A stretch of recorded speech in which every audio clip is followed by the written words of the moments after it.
If you are in operation or management, you are probably being told to automate more recently. But here is the truth. Automating the wrong task doesn't just waste time. It can create more problem, not fewer. So how do you know what should be automated and what shouldn't? This video, I will give you a practical framework to help you decide whether you should automate or not, and which need exploring AI agent, or just follow the basic rule-based or automation.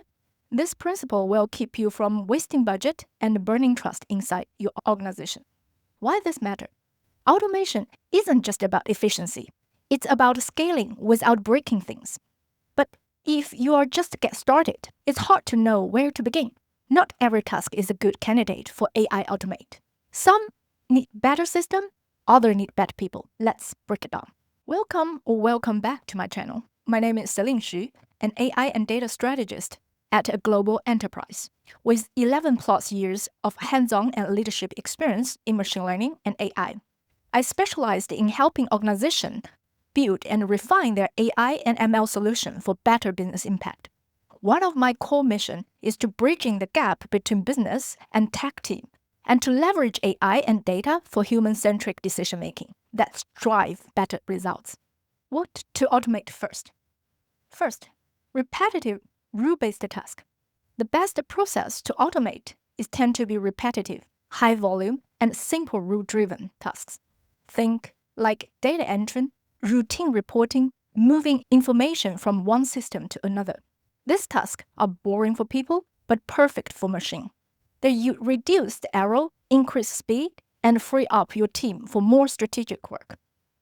With rule-based matter, it's easy to spot mistake if automated fail, and it's easy to build trust in the system.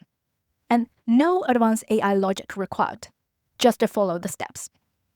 Second, error-prone or tedious work. Tasks that prone to human error due to tedium or complexity are great candidates for automation. Humans make mistakes when they are tired or bored. Automation doesn't. Example like copying value between systems, manual calculations, or the compliance reports or audit logs. Those tasks aren't glamorous, but they're critical. Automating them reduces rework and improve the team morale. Computer excel at consistency. Automating an error-prone task can dramatically reduce the mistake and rework. Automation can handle this rule-bounded, heavily process and ensure consistency. Third, tasks that require 24/7 monitoring and instant response. If someone's job is to sit and wait for something to happen to fix, it's time to automate it. Automation thrive in always-on scenario. Unlike human, systems don't sleep, don't forget, and don't miss the alert at 3 a.m., and they react immediately. Those tasks, if people do manually for hours, that's costly and slow.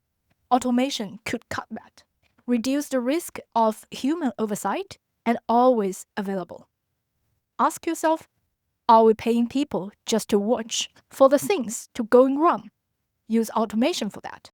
Compliance monitoring, check SKU against local regulation, alert tip when the data quality drops. If a task needs a constant oversight, but follow a clear playbook, it's probably a good candidate for automation. You free your valuable human resource from digital babysitting. 4. Manual glue work between systems. If someone's job is downloading, copy, or paste between tools or systems, that's called swivel chair operations. This task add no real value, just friction. Use robotic process automation, RPA, or low-code automation to connect the system directly. One caveat, if building an automation is more expensive than a quick manual step fix, skip it for now. For example, if your analyst screenshot dashboard to build weekly report, it might not be worth automated yet. Type 5 is more like an inspiration. Pinpoints with high costs or bottlenecks.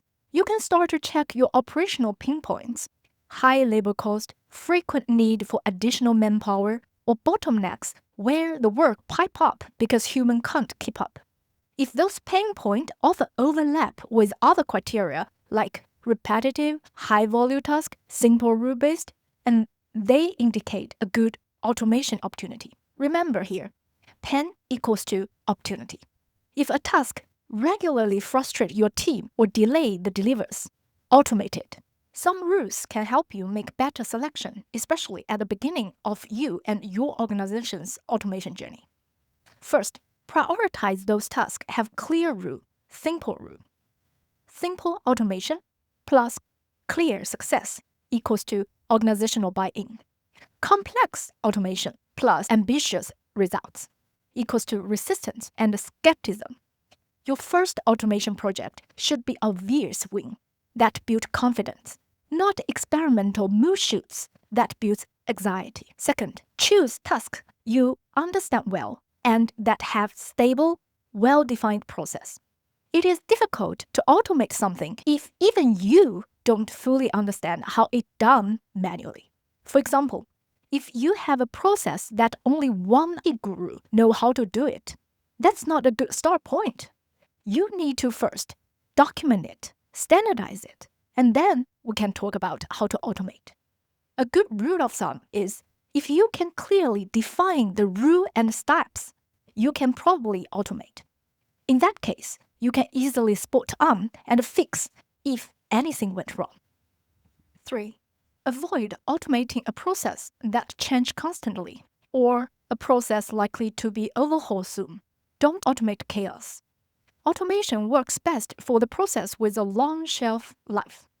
For example, the procedure will remain constantly for long enough to recoup the investment. Focus on mature, document stable workflows.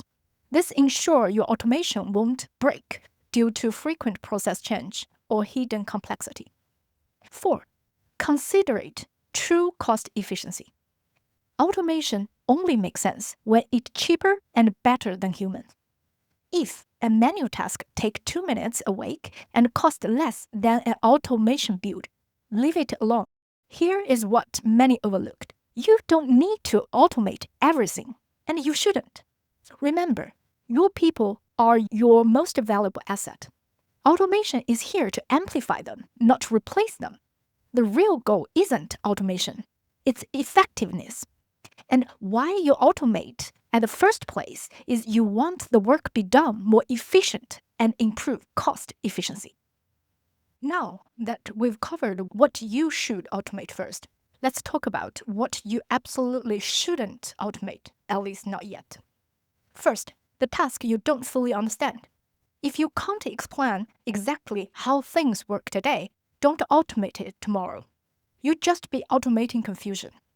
Here are the red flags. If the tasks, it just works somehow, or the task only one person knows how to do this, or the process varies depend on you don't even sure, then you need to fix it first. Document the process, standardize it, get multiple people who can do it the same way, then consider it automation. Second, process that change constantly. Automating a moving target is like building a bridge while people are working on it. Expensive and dangerous. If your process has changed 3 times in the last 6 months, it's not ready.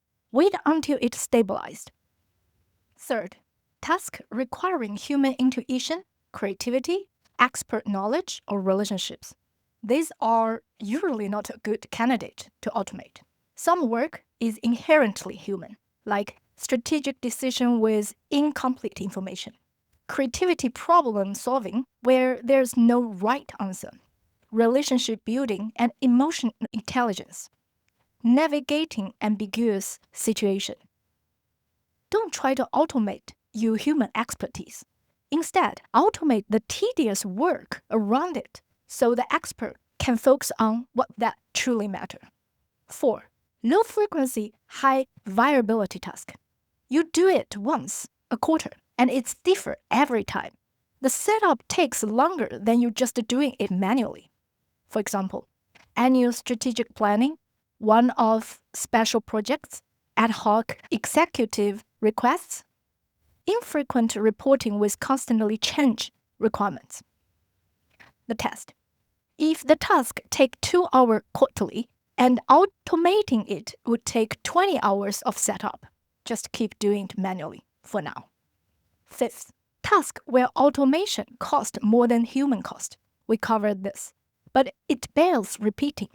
If your analyst can do something in 30 minutes weekly and automation would cost you $5,000, keep the human. Bonus point, here where people get confused. Not every technology solution is automation. And calling everything automation create unrealistic expectation and waste of effort. The point here is understand which task you do not need an automation solution, but request other team for help.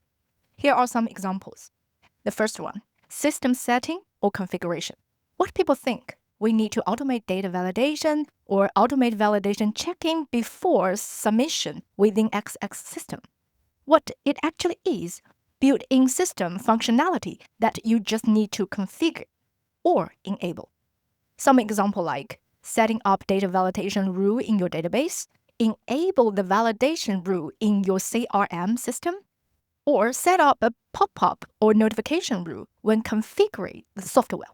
Yes, these rules automatically fire when situation is met. There's no workflow, no integration, no process being replaced. Your software already does this. You don't need automation tool or customer development. What you need is someone who knows how to make it happen in the system. Talk to your database admin or system owner. It's usually much simpler than you think. Often just a few checkbox set or formula fields. Avoid spend thousands building automation for features that are literally existing setting in their existing software. Second, pipeline building or machine learning solution without action. What people think? We need to automate our modeling or process, or automate our lead analysis so the system tells us who to prioritize first. More often, what they actually need is structured workflow, a scoring model, or reporting view that suggests what to do next, but doesn't actually do anything for you. Example like data pipeline ETL focus within one system, extraction of data flow, or development support automation, or a lead scoring model that recommend hot leads, or flagging at risk account without trigger any follow-up action. In those situations, what you need is CI/CD solution or having an insight generate from machine learning module within pipeline building. If you process still rely on someone see and recommendation manually doing the work, that's not automation. Stop calling a list of suggestion automation. It's insights, not action. Third, dashboards and reports. I used to hear, let's automate our reporting, or we need to automation to track this metric. But what it actually is, business intelligence, reporting, or analytics. It shows you information so that you can act, but not act automatically based on the information. A dashboard that shows 20 high priority tickets are unsigned is reporting. A system that automated sign those tickets based on the rule is automation. Classification without action is analysis classification that trigger a workflow, auto-route, auto-accelerate, auto-notify is automation. If you just need to see what's happening, you need report, BI tools, not automation. Same automation for when you want the system to do something. I understand sometimes the line is not that clear. Try the easier and cheaper option first. The bottom line, before you automate, make sure you actually need the automation solution. You might just need to use your existing tool better. Here is the inspiring reality. Most well-chosen automation pays for itself in 6 to 18 months. After that, pure profit. With manual process, if 1,000 transaction needs 1 person, then 10,000 transaction needs 10 person. With automation, 1,000 transaction cost X dollar, but 10,000 transaction only cost X dollar plus tiny incremental. Even 100,000 transaction may still cost approximately just X dollar. This isn't just about working fast, it's about working smarter and rich. If this helped shift how you think about automation, Hit the like button and share the video with a colleague who draws in manual work. Subscribe for more on data AI and how to leverage AI in your daily work. Comment or reach out if your team needs help identify a high-impact automation opportunity. I'm here to help, bridging the gap between the tech and business. Remember, it's not about automate everything. It's about automating the right things and help you enjoying more of your life. Let's build smart together. Thank you for watching and see you in the next one.